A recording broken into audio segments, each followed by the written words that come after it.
النهاردة هندردش شوية عن أحب الفيلمين لمنى شلبي اللي دار أحداثهم في إطار أكشن حول جريمة قتل اللي نزلوا في السينمات خلال اليوم ده من 2006 لغاية 2022، وكمان هحطهم في القائمة بتاعتي.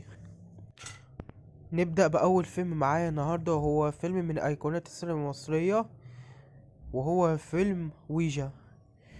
الفيلم نزل سنة 2006، يعني من 20 سنة. واحد من الافلام المفضله يعني، وبعتبره فيلم كويس. في برضه تمثيل مبهر، الكل اللي موجود في الفيلم يعني انا بحبه جدا. ممثل وممثل شايفهم كانوا هايلين جدا. تاني فيلم معايا النهارده هو فيلم الجريمة. هو تاني فيلم في القايمة دي لمنى شلبي، ومعاه أحمد عز وماجد الكدواني، ومن إخراج شريف عرفة، ومن إنتاج هشام عبد الخالق. الفيلم نزل سنة 2022، يعني من 4 سنين. واحد من أكتر الأفلام العظيمة شفتها في حياتي.